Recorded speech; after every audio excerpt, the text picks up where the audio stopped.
السلام علیکم ورحمۃ اللہ وبرکاتہ۔ الحمدللہ رب العالمین والصلاة والسلام علی رسول اللہ، اما بعد۔ میں ہوں آصف اقبال، سول انجینئر۔ آپ اس وقت سن رہے ہیں عورت اور اسلامی تعلیم کی ایپیسوڈ نمبر 8، قسط نمبر 8، عدت بیوہ۔ شادی شدہ عورت خاوند کے بغیر دو حالتوں میں ہو سکتی ہے۔ پہلے اس صورت میں کہ اس کا خاوند اسے طلاق دے دے، اس کے احکام بیان ہو چکے۔ دوسری صورت یہ ہے کہ خاوند فوت ہو جائے اور عورت بیوہ ہو جائے۔ اس صورت میں حکم دیا سورہ بقرہ آیت نمبر 234، اور تم میں سے کسی کی وفات ہو جائے اور وہ اپنے پیچھے بیوہ چھوڑے تو انہیں چاہیے کہ 4 ماہ 10 دن تک اپنے آپ کو نکاح ثانی سے روکے رکھیں۔ پھر جب یہ میعاد پوری ہو جائے تو تم پر کوئی گناہ نہیں اگر وہ اپنی پسند کے مطابق اپنے لیے فیصلہ کر لیں۔ گویا بیوہ کی عدت معمولی حالات میں 4 ماہ 10 دن ہے۔ کسی عزیز کی موت پر بے اختیاری طور پر رو دینا اور گریہ ممنوع نہیں کہ یہ فطری چیز ہے اور روکے سے رک نہیں سکتی، لیکن نبی کریم صلی اللہ علیہ وسلم نے میت پر واویلا کرنے، چیخنے، چلانے اور پیٹنے، نوحہ اور بین کرنے، کپڑے پھاڑنے اور سر منڈوانے سے سخت بیزاری کا اظہار فرمایا۔ متفق علیہ حدیث ہے، اور تاکید کی ہے کہ جو عورت خدا اور روز آخرت پر ایمان رکھتی ہے اس کے لیے جائز نہیں کہ وہ کسی میت پر 3 دن سے زیادہ سوگ منائے۔ ہاں، شوہر کی موت کا سوگ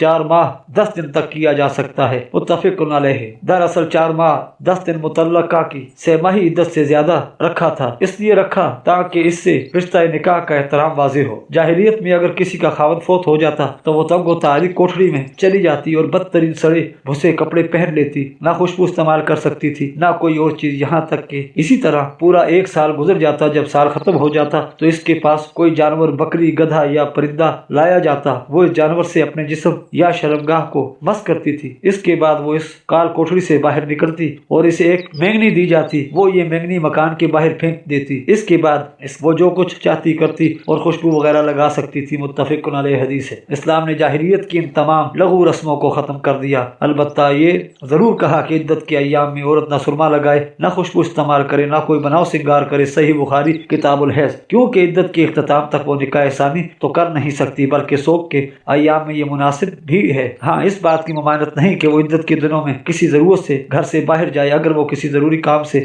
باہر جانا چاہتی ہے تو اسے روکا نہیں جا سکتا۔ صحیح مسلم کتاب الطلاق۔ اگر خاوند کی وفات کے وقت عورت حاملہ ہو تو اس کی میعاد مدرجہ صدر آیت سے کی روح سے وضع حمل تک ہے۔ جب تک وضع حمل نہ ہو جائے نہ متعلقہ کا نکاح ثانی جائز ہے نہ بیوہ کا۔ لیکن اگر متعلقہ کے ہاں 3 ماہ کے اندر یا بیوہ کے ہاں 4 ماہ 10 دن کے اندر بچہ پیدا ہو جائے تو پھر اس امر کی مجبوری نہیں کہ وہ مزید انتظار کرے اور نکاح ثانی نہ کرے۔ وضع حمل کے بعد وہ جب چاہے نکاح ثانی کر سکتی ہے اور کسی کا حق نہیں کہ اسے روکے۔ بیوہ بھی 4 ماہ 10 دن کے بعد نکاح ثانی کا حق رکھتی ہے۔ اس کے بعد نہ اس کے رشتہ دار اس کے رشتے میں حائل ہو سکتے ہیں، نہ مرحوم خاوند کا سوگ ہی اس کے معنی ہو سکتا ہے۔ وہ آزاد ہے، اپنے لیے جو بات بہتر خیال کرتی ہے اس پر عمل کرے۔ ام المومنین حضرت ام سلمہ رضی اللہ تعالی عنہا سے متفق علیہ روایت ہے کہ سبیہ بنت حارث کا شوہر حجۃ الوداع کے زمانے میں فوت ہو گیا۔ اس وقت وہ حمل سے تھی، لیکن 3 دن کے بعد ہی اس کے ہاں بچہ پیدا ہو گیا۔ اس کے بعد پیغام آنے پر نبی کریم صلی اللہ علیہ وسلم نے اس کا دوسرا نکاح کر دیا۔ صحیح مسلم کتاب الطلاق میں یہ روایت زیادہ تفصیل سے بیان ہوئی ہے۔ عدت کے اختتام سے پہلے نکاح منع ہے، البتہ اس دوران میں انہیں بالواسطہ یا اشارتاً پیغام نکاح دیا جا سکتا ہے۔ سورہ بقرہ آیت نمبر 235 میں ہے، اور جن بیوہ عورتوں سے تم نکاح کرنا چاہو تمہارے لیے کوئی گناہ نہیں اگر تم اشارے کرائیے سے ان پر اپنا خیال ظاہر کر دو یا اپنے دل میں نکاح کا ارادہ پوشیدہ رکھو۔ اللہ جانتا ہے کہ قدرت تک تمہیں ان کا خیال آئے گا، لیکن ایسا نہیں کرنا چاہیے کہ چوری چھپے نکاح کا وعدہ کر لو۔ ہاں، دستور کے مطابق انہیں نکاح کا پیغام دے سکتے ہو، اور جب تک عدت کی میعاد پوری نہ ہو جائے نکاح کی گروہ نہ باندھو، اور یقین کرو کہ جو کچھ اس بارے میں تمہارے دل کے اندر ہے اللہ اسے خوب جانتا ہے۔ پس اس سے بچے رہو اور جان لو کہ اللہ بخشنے والا، رحم کرنے والا ہے۔ یہ احکام عین فطرت انسانی کے مطابق ہیں۔ انسان شرعی مجبوریوں کے تحت زمانہ عدت کے اندر نکاح کرنے سے تو رک سکتا ہے، لیکن یہ کسی طرح ممکن نہیں کہ وہ اپنے دل پر اتنا قابو حاصل کر لے کہ بیوہ عورت سے نکاح کا خیال بھی اس کے دل میں نہ آئے۔ اس لیے کہہ دیا کہ عدت کے دوران میں تم کوئی ایسی بات کہہ سکتے ہو جس سے تمہارا اندی آئے، عورت پر واضح ہو جائے، تاکہ عورت اگر چاہے تو وہ بھی اشارے کنائیے سے اپنی رائے کا اظہار کر دے۔ لیکن عدت کے دوران میں نہ نکاح جائز ہے، نہ صاف لفظوں میں پیغام نکاح ہی دیا جا سکتا ہے۔ حاملہ متعلقہ اگر طلاق کے وقت بیوی حاملہ ہو تو شوہر کا فرض ہے کہ اسے وضع حمل تک بدستور اپنے گھر میں رکھے۔ سورہ طلاق آیت نمبر 6۔ انہیں اپنے مقتول اور حیثیت کے مطابق اپنے مکان میں رکھو اور انہیں ذکر کرنے کی خیال سے تکلیف نہ دو اور اگر وہ حاملہ ہوں تو ان کا سارا خرچ برداشت کرو یہاں تک کہ وضع حمل ہو جائے۔ پھر اگر وہ تمہارے کہنے پر بچے کو دودھ پلائیں تو انہیں اس رضاعت کی مدت کے لیے ان کی اجرت ادا کر دو اور یہ باہمی مشورے سے طے کر لو۔ اگر تم ایک دوسرے کو پسند نہ کرو تو کسی دوسری عورت کو دودھ پلانے کے لیے رکھو، یعنی وضع حمل تک عورت کی سکونت، خوراک، لباس وغیرہ کا تمام خرچ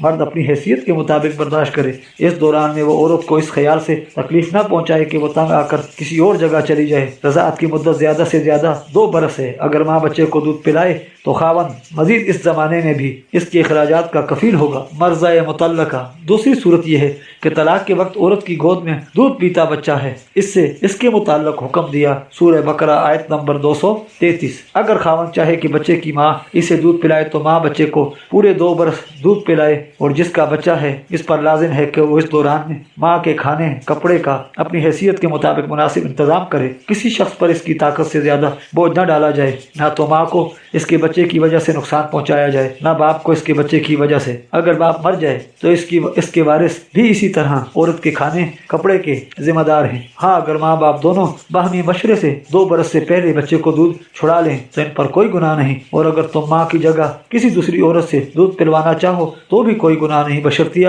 بچے کی ماں کو دستور کے مطابق سب کچھ دے دو۔ عدت کے اغراض، جیسا کہ ہم دیکھ چکے ہیں کہ خاوند بیوی کو صرف حالت طہر میں طلاق دے سکتا ہے، بشرطیہ اس طہر میں اس نے بیوی سے مقاربت نہ کی ہو۔ عدت کے لیے طلاق کے دن سے 3 قروء کا زمانہ شمار ہوگا، لیکن مرد کو اختیار ہے کہ وہ عدت کے اختتام سے پہلے رجوع کر لے۔ اگر عدت کے دوران میں ایک دفعہ بھی تعلقات زناشوئی قائم ہو جائیں تو طلاق کا لزم ہو جاتی ہے۔ اس کے بعد دونوں شریعت کی نظر میں حسب سابق میاں بیوی ہیں اور قدرتاً پھر عدت کے شمار کا سوال ہی پیدا نہیں ہوگا۔ دراصل 3 ماہ کی عدت کا اولین مقصد ہی یہ ہے کہ میاں بیوی میں صلح ہو جائے، کیونکہ عورت مرد کے ساتھ ایک ہی مکان میں رہتی ہے، اس لیے یہ تو ہو نہیں سکتا اس کے دل میں خیال نہ آئے۔ نیز اگر طلاق کسی فوری اشتعال یا ہنگامے کے دوران میں دی گئی ہے تو بھی مرد کو حالات پر ٹھنڈے دل سے سوچنے کا کافی موقع مل جاتا ہے۔ اس کے علاوہ چونکہ اب اسے عورت پر کسی قسم کا اختیار نہیں رہتا، وہ اس کی قدر و قیمت کا زیادہ صحیح اندازہ لگا سکتا ہے۔ ان سب باتوں کے پیش نظر امید کی جا سکتی ہے کہ وہ مصالحت کر لیں گے، اس لیے فرمایا سورہ بقرہ آیت نمبر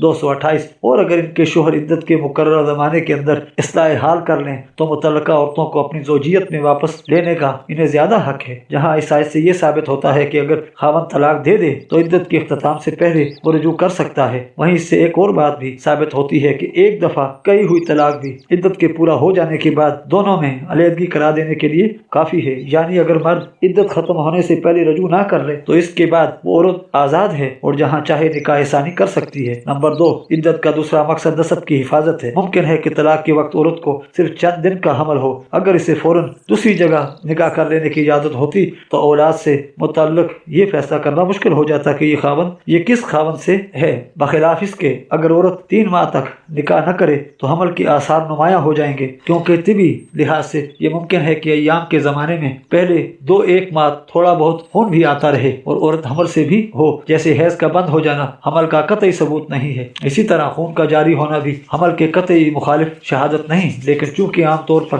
3 ماہ کی جنین کی نقل و حرکت شکم مادر میں محسوس کی جا سکتی ہے، اس لیے کہا کہ 3 ماہ تک عورت نکاح ثانی نہ کرے تاکہ یہ فیصلہ ہو جائے کہ اسے پہلے خاوند سے حمل ہے یا نہیں، اور اس طرح اولاد کا نسب محفوظ رہے۔ طبی لحاظ سے بعض اوقات ایک اور پیچیدگی پیدا ہو سکتی ہے، اگرچہ یہ صورتحال شاذ و نادر ہی پیش آتی ہے، لیکن چونکہ معدوم نہیں، اس کا بیان ضروری ہے۔ اسی کے بارے میں حضرت عمر رضی اللہ تعالیٰ کا ایک اثر سعید بن مسیب سے مروی ہے۔ حضرت عمر فاروق رضی اللہ عنہ نے فرمایا کہ جس عورت کو طلاق دی گئی ہو اور اس نے ایک بار یا 2 حیض کی مدت پوری کر لی ہو اور پھر اس کے ایام ماہواری بند ہو جائیں تو اب وہ 9 مہینے انتظار کرے۔ اگر اس دوران میں حمل ظاہر ہو جائے تو خیر، ورنہ 9 مہینے کے بعد پھر 3 ماہ کی عدت کے ایام گزارے اور اس کے بعد عدت سے حلال ہو۔ موطا امام مالک۔ تیسری مصلحت جو دراصل مدرجہ صدر وجہ سے ہی پیدا ہوتی ہے، ورثہ کی صحیح تقسیم ہے،